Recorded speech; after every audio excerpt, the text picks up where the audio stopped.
Selamat pagi Bapak Ibu Saudara-saudara yang dikasihi oleh Tuhan.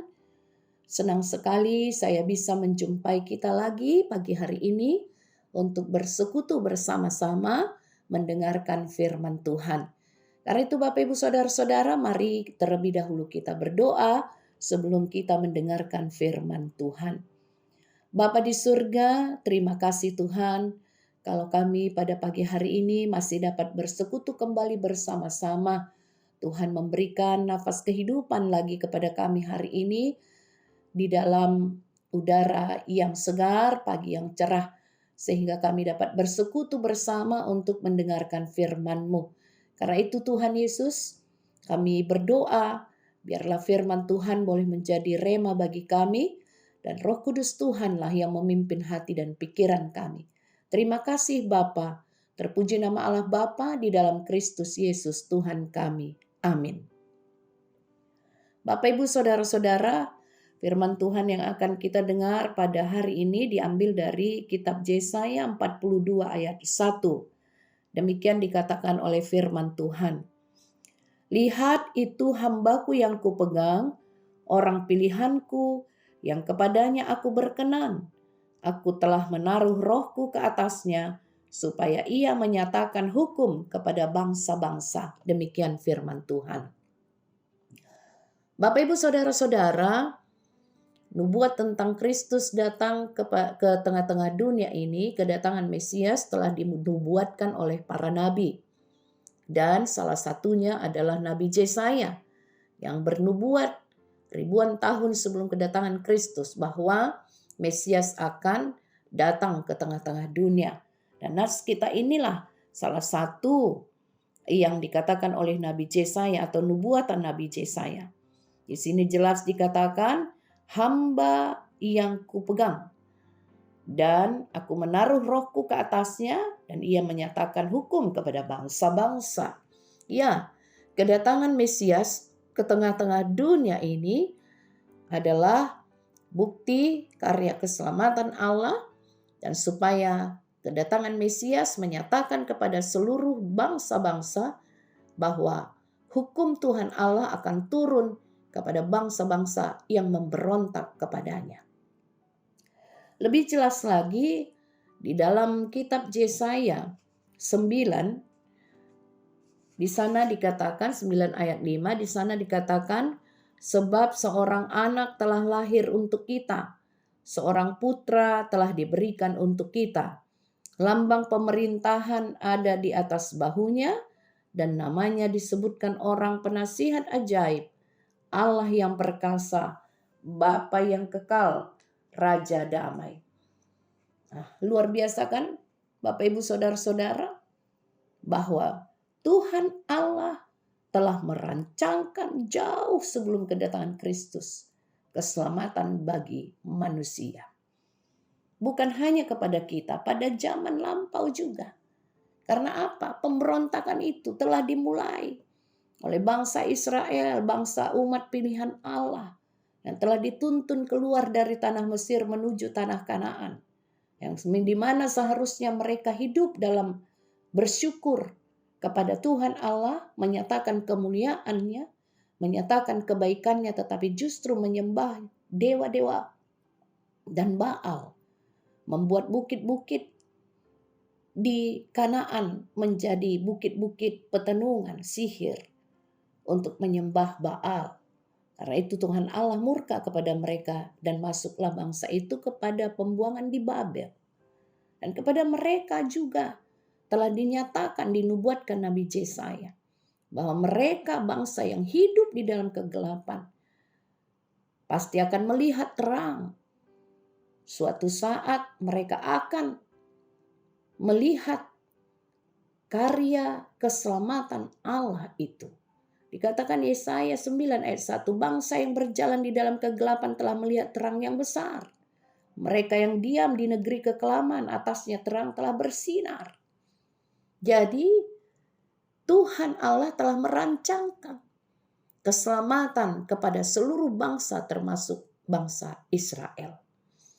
Nah, itulah sebabnya kalau ada pertanyaan, mengapa Kristus Yesus lahir di dunia ini, tentu kita dapat menjawab dengan tegas bahwa kedatangan Kristus Yesus datang ke tengah-tengah dunia ini untuk menyelamatkan manusia berdosa yang telah melakukan pemberontakan terhadap Tuhan Allah.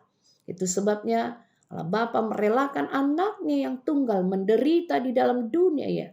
Di tengah-tengah dunia. Orang-orang yang berdosa. Karena itu Bapak Ibu Saudara-saudara kita patut bersyukur. Karena keselamatan yang Tuhan rancangkan kepada kita. Tuhan Allah merancangkan ini semua bukanlah sebagai sebuah pemikiran yang mendadak atau suatu kebetulan. Di dalam kemahatauan Allah, Tuhan menyatakan kebaikannya kepada kita. Kemahatauan Allah akan pemberontakan manusia, akan dosa-dosa yang telah manusia lakukan, yang mungkin Tuhan berpikir itu akan berkelanjutan.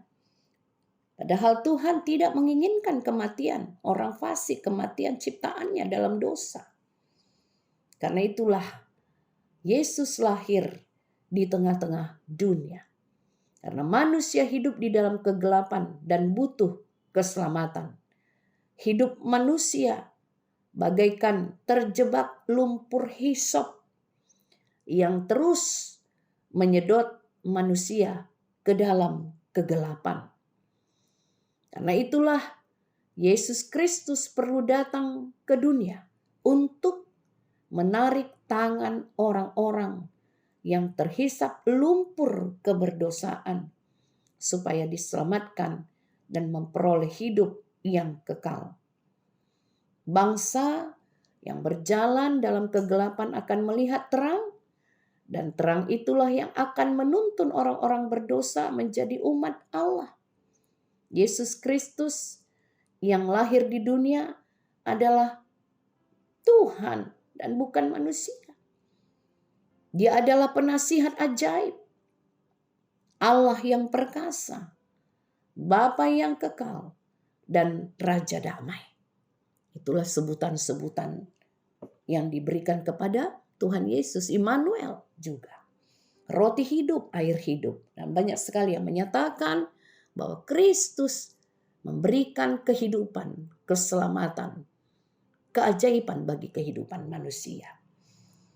Itulah sebabnya Bapak Ibu Saudara-saudara kita tidak dapat hidup tanpa berjalan bersama Kristus di tengah-tengah dunia ini.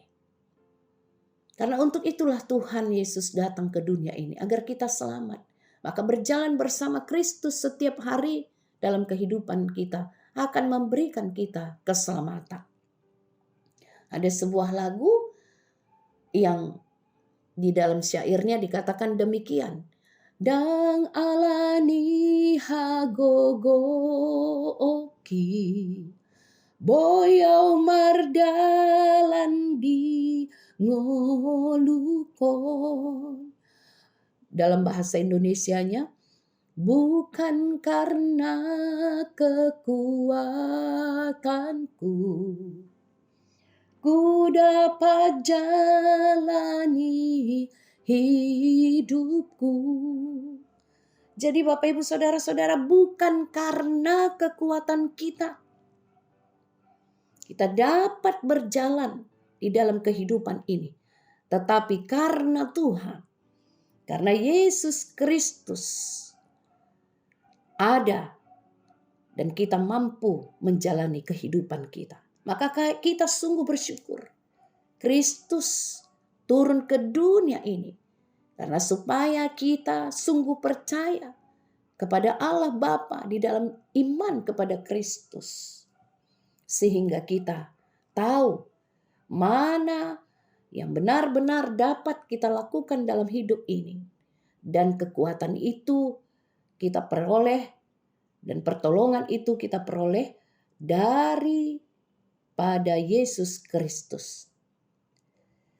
Karena itulah Mari bersyukur Bapak Ibu Saudara-saudara atas kehadiran Yesus di dunia sehingga kita bisa diselamatkan. Semuanya bukan karena kemampuan kita, bukan karena kehebatan kita, bukan karena kebaikan kita, tetapi karena kasih anugerah Allah semata yang ditunjukkannya dengan merelakan anaknya Tuhan Yesus Kristus turun ke dunia yang penuh dosa sebagai jalan manusia untuk dapat menemui Bapa di surga. Tanpa Yesus, kita saat ini pasti masih terjebak dalam lumpur hisop keberdosaan kita. Karena itu, mari Bapak Ibu Saudara-saudara, kita terus berjalan bersama Yesus, jangan pernah tinggalkan Tuhan Yesus di dalam kehidupan kita. Mari pegang Tuhan kita. Mari memuliakan namanya. Mari kita menghormati Tuhan Yesus. Bahkan komponis sendiri seperti George Handel saking kagumnya kepada Kristus, ya kedatangan Mesias itu dalam lagu Haleluya, dia membuat sebuah lagu yang sangat terkenal untuk menghormati Tuhan Yesus karena dia begitu kagum dengan Mesias. Maka kita pun untuk menyatakan hormat kita, kekaguman kita kepada Mesias Juru Selamat dunia itu, mari selalu bersyukur, memuliakan namanya, dan berjalan bersama Tuhan kita di dalam kehidupan kita ini. Amin, kita berdoa. Bapa di surga, terima kasih Tuhan untuk firman-Mu yang boleh kami dengar pada hari ini. Tuhan telah merancangkan keselamatan kepada kami sejak dahulu kala. Dan keselamatan itu telah kami terima dengan kedatangan Kristus di tengah-tengah dunia ini dalam iman percaya kami kepada Tuhan kami Yesus Kristus. Kami mau berjalan bersama Tuhan Yesus setiap hari dalam kehidupan kami. Karena dengan demikian kami dapat selamat dan menjadi bagian dari kerajaan Allah yang kekal. Terima kasih Bapa, terpuji nama Allah Bapa di dalam Kristus Yesus Tuhan kami kekal selama-lamanya. Amin.